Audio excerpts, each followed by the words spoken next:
오늘도 대학부 예배에 나온 우리 지체들을 주님의 이름으로 환영하고 또 축복합니다. 그리고 온라인으로 함께 예배를 드리고 있는 우리 지체들도 역시 환영하고 축복합니다. 오늘 우리 삶 가운데 언제나 함께 하시는 그 하나님을 기억하면서 오늘도 하나님 안에서 승리하는 하루가 되기를 간절히 축원합니다.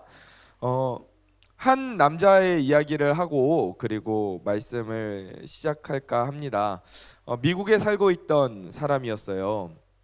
근데 이 사람이 좀 순탄하지 않은 인생을 살았어요. 어떤 인생을 살았냐 하면 15살 때에 집을 잃고 길거리에 쫓겨났어요. 그러니까 하루아침에 본인이 살던 집이 없어져 버린 거죠.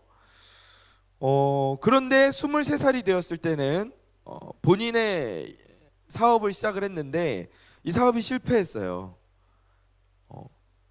24살 때에는 주의회 선거에서 낙선했습니다. 25살 때에는 또다시 시작했던 사업이 실패했어요. 파산을 했고, 그래서 이 빚을 갚기 위해서 17년간 고생을 했습니다. 빚을 갚는 중에도 어려움이 그치지 않았어요. 26살 때는 사랑하는 약혼자가 갑자기 목숨을 잃었어요. 그러니까 갑작스럽게 죽었어요. 약혼자가. 견딜 수 없어서 28살에는 신경쇠약으로 입원을 했습니다. 네, 여기까지만 해도 만만치 않죠? 근데 여기서 끝이 아닙니다. 네, 이 사람이 다시 일어났어요. 그래서 30살에 주의회, 그러니까 미국은 이제 주가 연방으로 이렇게 이루어져 있잖아요. 주의회 의장직에 출마했습니다. 됐을까요? 안 됐을까요? 네, 안 됐어요. 낙선했습니다. 32살에 대통령과 부통령의 선거위원으로 나갔어요. 대통령 선거에 나간 게 아니라 대통령과 부통령을 뽑는 그 선거위원회 나갔습니다. 됐을까요? 안 됐을까요? 됐을까요? 안 됐을까요? 안 됐습니다. 안 됐어요. 35살에 미국 하원 의원회 선거에 나갔습니다. 됐을까요? 안 됐을까요? 네, 안 됐습니다. 36살에는 하원 선거에 다시 도전했습니다. 하원 의원 선거에 다시 도전했으나 이번에는 후보로 나가기 위한 공천을 받는 것조차 실패했어요. 네. 대단하죠? 참 다른 의미로 대단한데, 네, 여기서 끝이 아닙니다. 40살에 다시 하원 의원 재선거에 도전합니다. 낙선했습니다.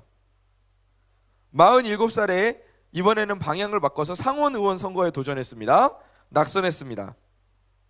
48살에 부통령 후보에 지목받는 이제 후보로 나가기 위한 선거가 있죠. 불과 100표 차이로 낙선했습니다.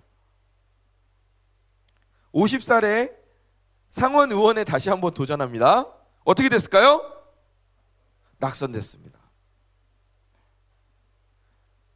제가 여기에서 이야기를 한 게 일부고요. 이 사람의 인생을 보니까 27번이나 연속으로 실패를 경험했대요. 한두 번도 아니고 한두 번 실패해도 우리가 굉장히 좀 마음에 상심이 크잖아요. 근데 이 사람이 27번이나 연속으로 인생에 있어서 쓴 고배를 마셔야 했다고 합니다. 어떻게 보면 정말 불운의 아이콘이라고도 부를 수가 있을 것 같은데요. 근데 이 사람이 누구냐 하면 미국 역사상 가장 위대한 대통령으로 존경을 받고 있는 에이브라함 링컨이에요. 링컨이 이렇게 만만치 않은 인생을 살았다고 하더라고요. 링컨이 어느 정도였냐 하면 이 계속 실패하니까 이 링컨 친구들이 링컨의 주변에서 칼이나 면도날 같은 위험한 물건들을 모두 다 치워버렸다고 합니다. 왜 그랬을까요? 혹시나 안 좋은 일을 저지를까봐, 혹시나 안 좋은 선택을 할까봐 주변에 야, 또 안 됐대? 야, 치워 안 좋은 것들 다 치우고, 심지어 이랬다고 해요. 그런데 정작 링컨이 어땠는가? 정작 링컨이 이런 27번의 연속된 실패 가운데에서 어떠한 삶을 살았는가? 보니까 선거에서 떨어진 날 바로 식당으로 갔대요. 식당으로 가서 맛있는 음식을 많이 시켜서 실컷 음식을 먹었다고 합니다. 그리고 또 이발소에 갔어요. 이발소에 가서 머리를 아주 멋있게 잘 잘랐다고 합니다. 그리고 이렇게 말했습니다. 이제 아무도 나를 실패한 사람으로 보지 않을 것이다. 왜냐하면 나는 곧바로 또 다시 시작했기 때문이다. 화이팅. 네, 이렇게 이야기를 했다고 해요. 어떻습니까, 여러분? 멘탈 갑이죠. 장난 아니죠. 진짜 대단한 사람입니다. 저라면 제 인생 자체를, 제가 만약에 링컨처럼 뭐 27번이 아니라 한 10번 정도만 연속으로 실패했다 하더라도 엄청 인생을 비관했을 것 같아요. 아, 이게 되는 게 없구나. 내 인생은 망했구나. 틀렸구나라고 생각했을 텐데, 근데 링컨은 그런 반복되는 실패 가운데에서도 계속해서 다시 일어날 수 있는 힘을 가지고 있었다는 거죠. 여러분, 우리 삶을 돌아보면 우리도 링컨 정도까지는 아니지만 우리 삶에서 실패한 것처럼 느껴질 때가 있죠. 실패로 인해서 때로는 내가 생각하는 어떤 기준에 내가 다다르지 못할 때, 그럴 때 나 자신에 대해서 실망하고 좌절할 때가 있어요. 그리고 다시 일어날 때까지 패닉 상태에 빠지기도 합니다. 이쯤 되면 이제 우리가 궁금해져요. 대체 이 링컨의 동력이 어디에서 나온 것일까? 링컨이 계속해서 다시 일어날 수 있었던 그 이유가 무엇일까? 무엇이 그를 그 수많은 실패 가운데에서도 다시 한번 시작할 수 있게 만들어 주었을까? 우리도 만약에 이 비결을 알게 되면 우리 인생에서 예기치 않게 찾아오는 그 좌절 가운데에서도 우리가 분명히 다시 일어날 수 있겠죠. 그렇죠? 네. 여러분, 결론부터 말하면 링컨이 다시 일어날 수 있었던 이유는 뭐냐 하면, 링컨이 자신의 인생을 스스로 바라볼 때 사람의 시각으로 보지 않았어요. 이 굉장히 중요한 포인트입니다. 사람의 시각으로 자신의 인생을 바라보지 않았어요. 그러면은 누구의 시각으로 바라봤을까요? 개미? 곤충? 사람이 아니니까. 아니에요. 네. 사람의 시각으로 본 게 아니라 링컨은 자신의 인생을 하나님의 시각으로 바라봤어요. 굉장히 뻔한 이야기 같지만 이게 굉장히 중요한 포인트이고, 이게 우리 인생의 방향을 완전히 바꾸어 놓을 수 있는 정말 위대한 비밀이에요. 링컨은 사람의 시각으로 그 인생을 봤을 때는 정말 지독할 정도로 실패로 가득한 인생을 살았습니다. 그런데 그 실패의 기준이 누가 가지고 있는 겁니까? 지금 그 링컨이 27번이나 실패했다라고 판단하는 것은 누가 그 기준을 가지고 판단을 한 거죠? 우리의 시각이에요. 사람의 시각입니다. 인간의 시각이고 세상의 기준으로 지금 링컨의 살아왔던 인생을 바라보고 있는 거예요. 맞아요. 그렇죠. 링컨은 수많은 실패를 반복했던 사람이고, 어떻게 보면 물론 뭐 마지막에는 대통령이 되기는 했지만, 그리고 우리에게 지금 위대한 대통령으로 기억이 되고 있지만, 어떻게 보면 실패자의 인생을 살아왔던 사람이거든요. 하지만 링컨은 자신의 인생을 세상 기준으로 바라보지 않았어요. 그냥 하나님의 기준으로, 하나님의 시각으로 자신을 바라봤어요. 그래서 세상 기준으로는 수많은 실패를 겪는 그 가운데에서도 이겨낼 수 있었고, 일어날 수 있었고, 결국에는 승리할 수 있었던 거예요. 계속해서 도전할 수 있었던 거죠. 여러분, 우리가 내 인생을 바라보는 관점에는 다양한 관점들이 존재해요. 다양한 시각들이 존재합니다. 가장 먼저 어떤 관점이 있을까요? 나의 관점이 있어요. 내 관점이 있습니다. 내가 나 자신을 바라보고 내가 나 자신을 평가하는 그 관점이 있어요. 그리고 다음으로 무슨 관점이 있습니까? 다른 사람들이 나를 보는 관점이 있어요. 내가 나를 보는 관점, 다른 사람이 나를 보는 관점이 있습니다. 사실 우리가 생각하기에 내가 나 자신만큼 나를 잘 아는 사람이 있을까? 이렇게 생각을 합니다. 그렇죠. 누구도 나만큼 나에 대해 잘 아는 사람은 없을 겁니다. 심지어 우리를 낳은 부모님도 나에 대해서 모르는 것들이 존재해요. 그렇죠? 나를 낳아주신 부모님도 나와 함께 사는 형제 자매들도 나에 대해 모르는 것이 존재해요. 그런데 놀랍게도 내가 나를 보는 이 시각이 완전하고 누구보다 더 완성에 가까운 것 같지만 이건 굉장히 불완전합니다. 나 자신도 나에 대해서 모든 것을 다 알지는 못해요. 무엇으로 증명할 수 있습니까? 내가 나에 대해서 다 안다고 생각해 보세요. 그러면 우리가 지금 이렇게 살고 있겠습니까? 우리 삶 가운데에서 수많은 선택의 기로 가운데에서 내가 무엇을 선택해야 될지 고민하면서 살아갈까요? 내가 나에 대해서 전부 다 알고 있다면? 일찌감치 될 것은 붙잡고 안 될 거는 포기하면서 살 거예요. 내가 나를 너무 잘 아니까, 다 아니까.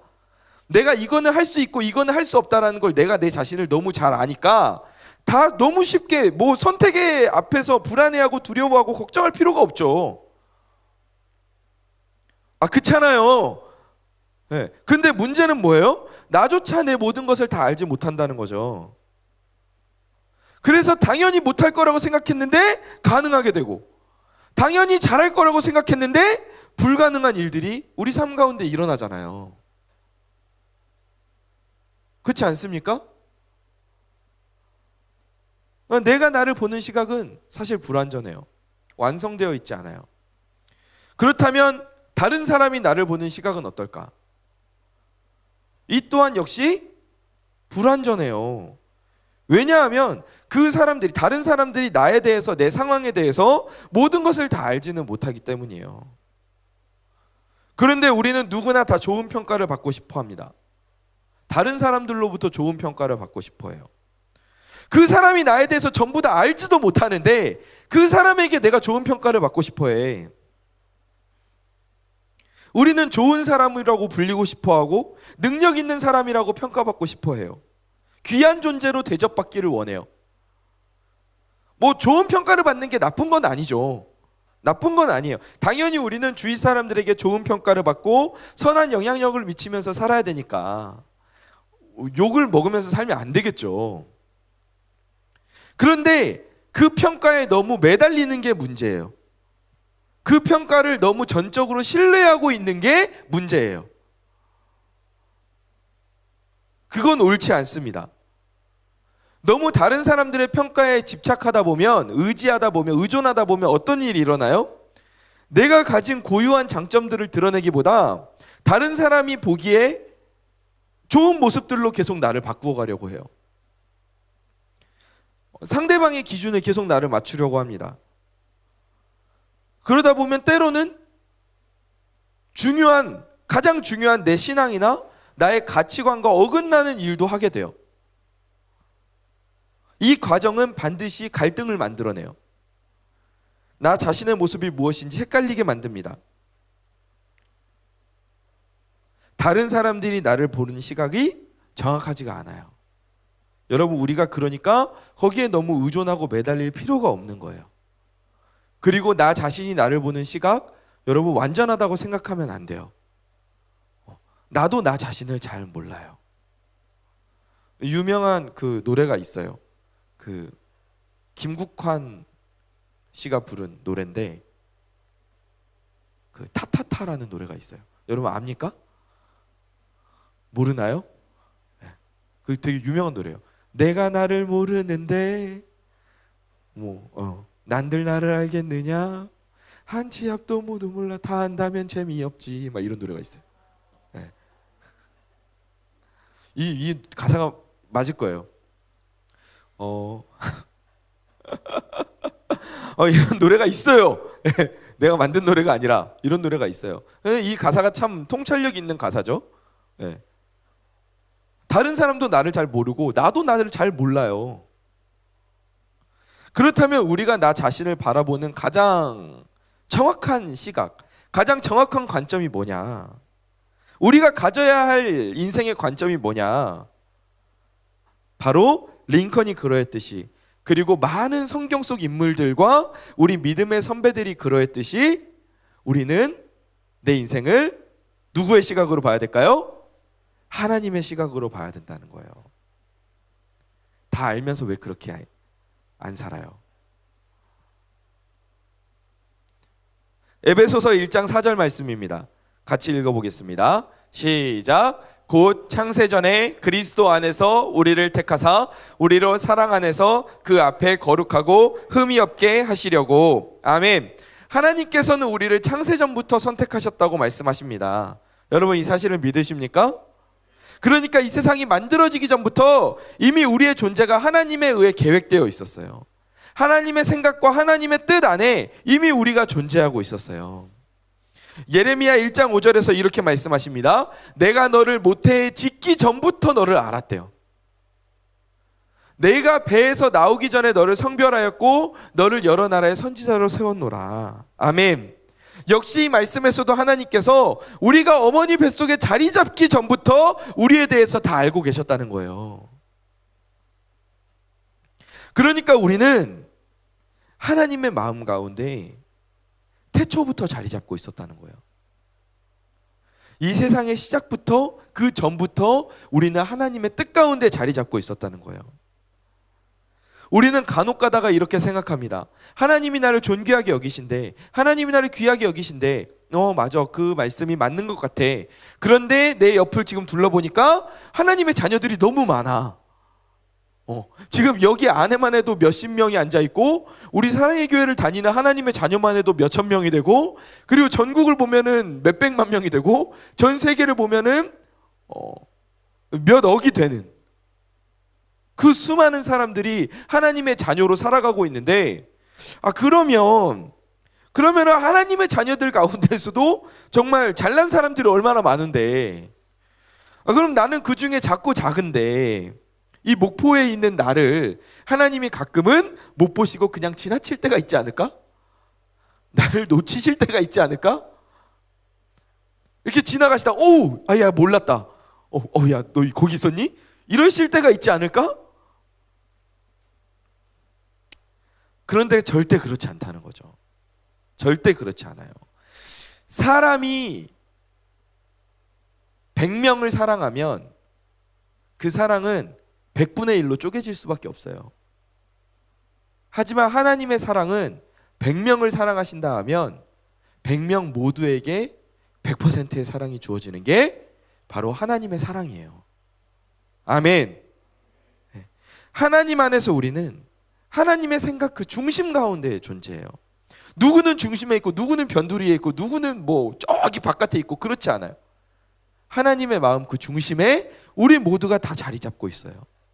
하나님께서는 우리 각자를 보시면서 우리 모두를 보시면서 귀하게 여기시고 계신다는 거예요. 이사야 43장을 보십시오. 우리를 향해서 어떤 고백을 하십니까? 이스라엘아 너를 지으신 이가 말씀하시느니라 너는 두려워하지 말라. 내가 너를 구속하였고 내가 너를 지명하여 불렀나니 너는 누구 것이라? 내 것이라. 너는 세상 것이 아니라, 너는 그 누구의 것도 아니고, 네 인생이 네가 주인이 되는 것도 아니고, 네 인생의 주인은 바로 나야. 나 창조주 하나님이 네 인생의 주인이야. 이렇게 말씀하시는 거예요. 이어지는 4절 말씀에서 뭐라고 말씀하십니까? 네가 내 눈에 보배롭고 존귀하며 내가 너를 사랑하였은즉 내가 내 대신 사람들을 내어주며 백성들이 내 생명을 대신하리니.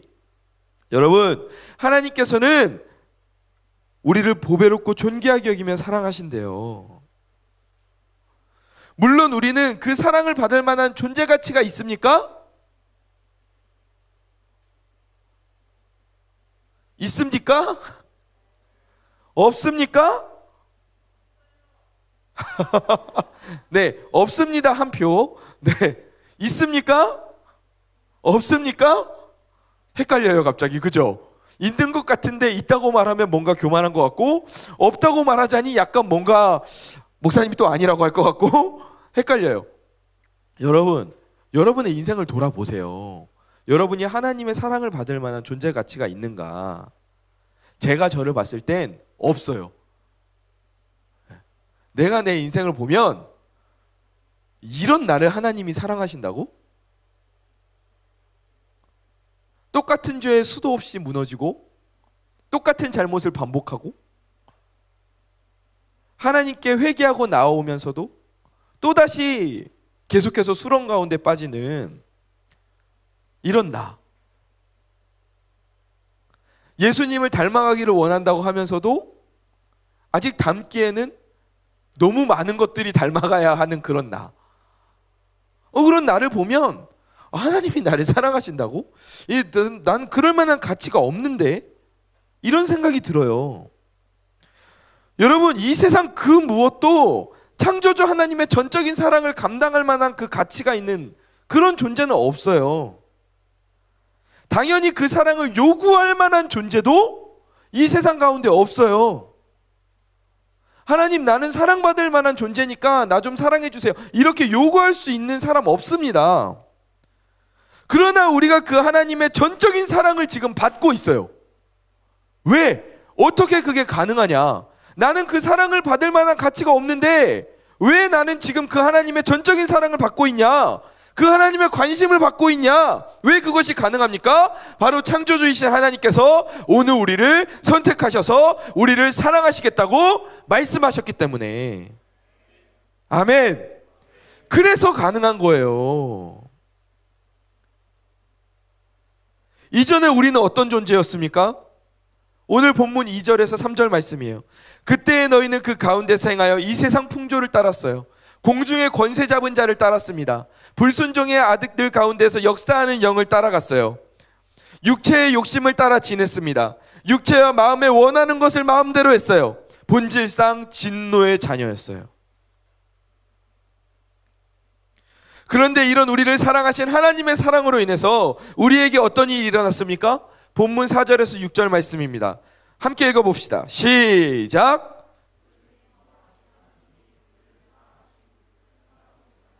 허물로 죽은 우리를 그리스도와 함께 살리셨고 너희는 은혜로 구원을 받은 것이라. 또 함께 일으키사 그리스도 예수 안에서 함께 하늘에 앉히시니. 아멘. 여러분, 하나님께서는 죄와 허물로 죽은 우리를 예수 그리스도와 함께 살리셨어요. 너무 많이 들어서 별 감흥이 없죠. 그런데 이게 진짜 어마어마한 일이에요. 내가 사랑받을 만한 일을 해서 하나님께 사랑을 받는 게 아니에요. 하나님께서 우리에게 은혜 가운데 구원을 먼저 허락하셨어요. 우리의 불완전함을 아시면서도 우리를 사랑하셨어요. 그리고 우리를 그리스도와 함께 일으키시고 지금 그리스도 예수 안에서 함께 하늘에 우리를 앉히시겠다고 말씀하시잖아요.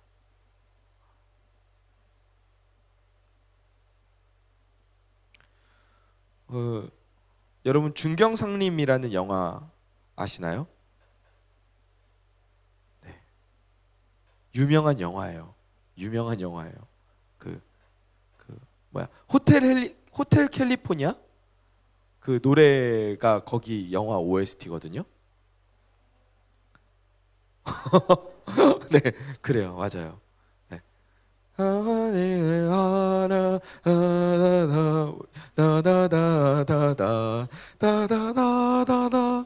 이런 노래가 있어요. 그 노래가 이제 중경상림에 나오는데, 근데 이 중경상림을 보니까 그 남자 주인공이 이런 대사를 한대요. 사랑에 만약 유통기한이 존재한다면 나는 그 기간을 만년으로 하고 싶다. 오. 그런데 하나님 마음은 이보다 더해요. 하나님이 우리를 태초부터 우리를 사랑하신 그 마음 지금까지 갖고 계시잖아요. 그리고 앞으로도 이 모든 것이 맞춰지고 주님 앞에 서서 우리가 주님을 만나게 될 그때까지 하나님께서는 우리를 사랑하시겠대요. 여러분, 이 사실을 믿으십니까? 믿으십니까? 여러분, 우리는 이런 존재예요. 우리를 만드시고 우리를 가장 잘 아시는 하나님께서 우리를 이렇게 보고 계시는 거예요. 그러므로 지금 우리의 형편과 처지가 어떠하든지 우리 인생에는 희망이 있는 거예요. 링컨처럼 27번 인생에서 실패하더라도 그 인생 가운데 희망이 있는 거예요. 왜 우리가 환경을 초월해서 항상 기뻐할 수 있습니까? 왜 우리가 인생에서 실패가 반복되어도 감사하며 다시 일어날 수 있습니까? 바로 하나님 아버지의 사랑이 나의 삶 가운데 있기 때문이에요. 여러분, 우리 인생 가운데 일어나는 일들에는 모두 다 양면이 존재해요. 심지어 나에게 있어서 불행이라고 여겨졌던 일들 가운데에서도 우리에게 배울 점이 존재합니다. 우리의 성장 포인트가 존재해요. 이것을 발견하는 눈이 필요합니다. 그리고 이것은 하나님의 눈으로 나를 볼 때에만 발견할 수가 있어요. 네. 하나님이 나의 삶 가운데 심어두신 그 소원, 그 소원을 발견하는 저와 여러분이 되길 간절히 축원합니다. 나의 시선으로 나를 보며 좌절감에 빠지지 마세요. 다른 사람의 시선으로 나를 보면서 비교의식에 빠지지 마세요. 우리는 하나님의 소원을 품은 자녀들이에요. 그 소원이 우리 안에 존재하는 한 우리는 결코 하찮은 존재가 아니에요. 있어도 그만 없어도 그만인 존재들이 아니에요. 그렇다면 왜 하나님께서 우리를 이렇게 귀한 존재로 삼으셨을까? 우리를 왜 이 땅 가운데 창조하셨을까? 우리 가운데 어떠한 소원을 담아두셨길래 우리를 그렇게 소중히 여기실까? 오늘 본문 마지막 10절 말씀을 함께 읽도록 하겠습니다. 큰 목소리로 읽어봅시다. 시작!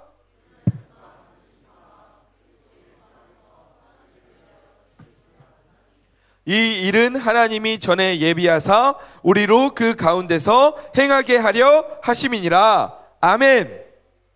아멘. 하나님께서 우리를 만드신 바예요. 그것도 그냥 만든 게 아니에요. 헬라어 이제 성경을 보면 그 만드신 바라는 이 단어를 포이에마라는 단어라고 표현을 했습니다. 근데 이 포이에마는 여러분 시를 영어로 하면 뭐죠? 네, 포엠이죠. 포엠. 발음이 뭘까요? 그렇다 칩시다. 하여간 그 단어가 이 포이에마라는 단어에서 나왔어요. 이 포이에마라는 단어는 어떤 뜻을 가지고 있냐면 작품이라는 뜻이에요. 작품. 작품이라는 의미를 담고 있어요. 즉 바울은 우리가 하나님의 작품이라고 오늘 말하는 거예요. 우리가 그냥 되는 대로 만들어진 존재가 아니에요. 우리는 하나님의 호흡이 담겨 있는 하나님의 작품이에요. 더 나아가 하나님께서 우리를 왜 만드셨다라고 말합니까? 그리스도 예수 안에서 하나님으로 인해 선한 일을 하기 위해서 만들어졌대요. 그 선한 일이 무엇입니까? 길거리 가다 쓰레기 줍는 일, 뭐 이런 일을 우리가 흔히 세상에서는 착한 일이라고 표현하지만 여기서 말하는 선한 일은 뭐냐 하면 우리가 하나님께 받은 그 구원의 은혜를 다른 사람들에게 흘려보내는 거예요. 그게 하나님이 말씀하시는 선한 일이에요. 나만 천국에 들어가는 게 아니라 내가 예수님을 만난 그때부터 이 땅에서 하나님 나라의 삶을 사는 거예요. 그리고 그 은혜를 나누는 사람이 되는 거예요. 이게 하나님께서 나를 만드신 이유예요. 이게 우리의 정체성입니다. 이게 하나님께서 나의 인생 가운데 심어두신 소원이에요. 우리는 이 일을 위해서 이 세상에 태어났고 이것이 우리의 존재의 의미예요. 에이 목사님, 지금 저를 보면 아직 작품이라고 하기에는 좀 그런데요. 부족한 거 투성인데요. 맞아요. 부족하죠. 부족합니다. 근데 그 말이 맞아요. 왜냐하면 하나님께서는 우리를 완성형으로 세팅해서 보내신 게 아니라 오늘 이 시간에도 우리를 하나님의 뜻 가운데 빚어가시고 만들어가시기 때문이에요. 우리를 오늘 이 시간에도 더 아름다운 작품으로 만들어가세요. 말씀으로, 기도로, 찬양으로, 예배로 우리를 빚어가세요. 그리고 다른 사람들이 우리를 볼 때 야, 하나님의 위대하심 보고 찬양할 수밖에 없도록, 느끼고 알 수밖에 없도록 우리를 오늘 이 시간에도 만들어 가시는 거예요. 그러므로 여러분, 우리가 우리의 삶의 자리에서 하나님의 기쁨이 되기를 원합니다. 아무리 우리가 주변 사람들에게 뭐 부둥부둥 받고 존귀하게 여김을 받아도 하나님이 아니라고 하시면 그 삶은 우리 존재 목적을 제대로 달성하지 못하는 거예요. 반대로 우리가 비록 이 땅에서의 삶이 쉽지 않고 세상이 우리를 심지어 실패자의 시선으로 볼지라도 내가 나 자신을 봐도 뭐 변변찮아, 뭐 내세울 게 없어, 그럴지라도 하나님이 나를 귀하게 여기시면 나는 귀한 인생 되는 거예요. 사랑하는 우리 대학부 지체 여러분, 혹시 지금 여러분의 인생이 정말 사방이 꽉 막힌 것 같은 그런 상황 가운데 놓여 있습니까? 때로는 우리가 그냥 살아있는 것 자체가 너무 숨막힐 때가 있죠. 또 정신없이 달렸는데 달리고 나서 보니까 너무 공허할 때도 있어요. 하지만 내 삶이 멈춰버린 것 같은 그 상황 가운데에서도 내 안에 하나님의 은혜의 강은 오늘도 흐르고 있어요. 구름이 흐르고 저기 영산 강물이 오늘도 흐르고 있고, 그리고 바람이 불듯이 오늘도 주님의 은혜는 내 안에 흐르고 있어요. 그 하나님의 마음을 느끼길 원합니다. 우리를 사랑하시고 내 안에 소원을 담아주신 그 하나님의 은혜를 나누기를 원하시는 하나님의 마음을 우리가 알길 원해요. 그리고 실제로 나누면서 살아가는 하나님의 존귀한 작품, 오늘도 아름답게 하나님 안에서 빚어져가는 그런 저와 여러분이 되기를 주님의 이름으로 간절히 축원합니다. 옆에 지체들을 한번 살짝 보세요. 인사 나눕시다. 작품이시네요.